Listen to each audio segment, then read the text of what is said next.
Press conference का वक्त भी मुकर्रर किया गया है और कहा गया कि बीजेपी आज लोकसभा उम्मीदवारों की पहली फहरिस्त जारी करेगी। 100 से भी ज्यादा उम्मीदवारों के नाम इस लिस्ट में शामिल हो सकते हैं। पीएम मोदी का नाम शामिल हो सकता है। वजीर दाखिला अमित शाह, वजीर दिफा राजनाथ सिंह, तमाम जो बीजेपी इल्तिजाम रियासतें हैं उसके सीएम मीटिंग में हिस्सा लेने के लिए पहुंचे थे और कई घंटों की बैठक के बाद अब ये फैसला लिया गया कि किन लोगों को, किन उम्मीदवारों को मैदान में उतारना है और उसी का फैसला आज आवाम के सामने भी रखा जाएगा कि किस सीट से कौन सा उम्मीदवार मैदान में उतारा जाएगा। अब कहा जा रहा है कि कई वुज़रा का टिकट भी काटा जा सकता है, कई लोगों को बड़ी जिम्मेदारी दी जा सकती है। तो कुछ ही देर में तस्वीर साफ हो जाएगी। 6 बजे का इंतजार सभी को।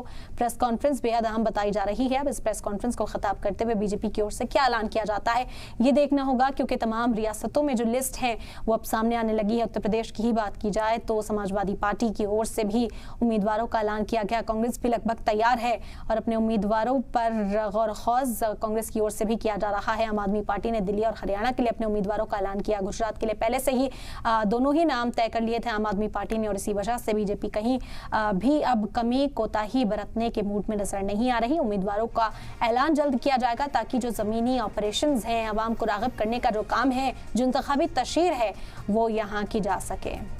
सईद मुबश्शिर इस वक्त हमारे नुमाइंदा जुड़ गए हैं, ज्यादा जानकारी हासिल करते हैं। सईद मुबश्शिर, क्या जानकारी मिल पा रही है? बेहद अहम इस प्रेस कॉन्फ्रेंस को माना जा रहा है।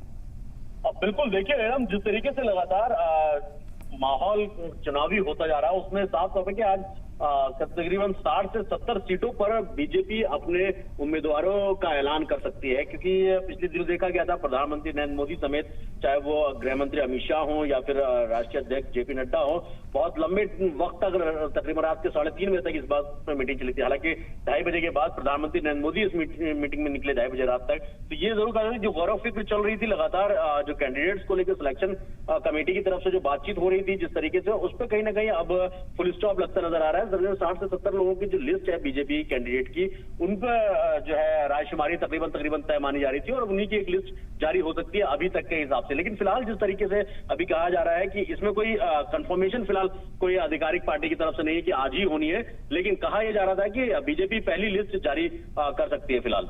बिल्कुल बिल्कुल सईद मुबश्शिर, ये भी कयास लगाया जा रहे थे कि कुछ नए चेहरों को शामिल किया जा सकता है, क्योंकि जिस तरह बीजेपी लगातार मुहिम चला रही है, ग्राउंड ऑपरेशंस करके जानने की कोशिश करी कौन कितना मकबूल है, साथ ही साथ कुछ वुज़रा का टिकट कटने की बात भी कही जा रही थी। तो कई बड़े उलटफेर बीजेपी में देखे जा सकते हैं।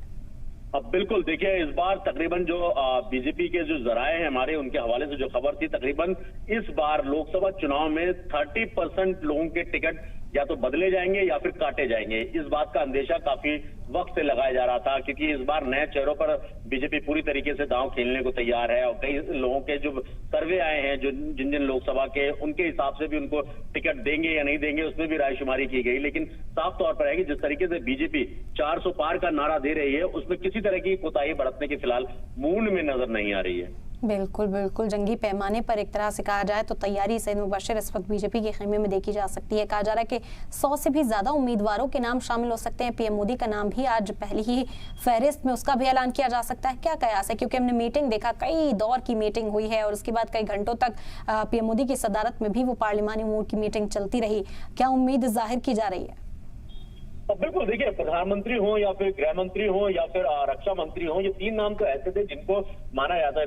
गृह मंत्री गुजरात से अपने लोकसभा सीट से लड़ सकते हैं, दूसरी तरफ प्रधानमंत्री वाराणसी से लड़ सकते हैं, लड़ेंगे, और लखनऊ से राजनाथ सिंह का चुनाव में उतरना तय माना जा रहा तकरीबन। लेकिन वहीं दूसरी तरफ जो और सीटें हैं, कई ऐसे बड़े नाम हैं, बड़े चेहरे हैं। खबर ये भी निकल के आ रही थी, हालांकि उसकी कोई कह सकते हैं कि पुख्ता जानकारी अभी तक फिलहाल निकल के आई कि चाहे वो जगदीप पाल हो, चाहे वो महुआ जोशी हो, ये कई बड़े जो नाम हैं पुराने, उनका टिकट कट सकता है। लेकिन किस बिना पर कटेगा वो थोड़ा सा देखना होगा।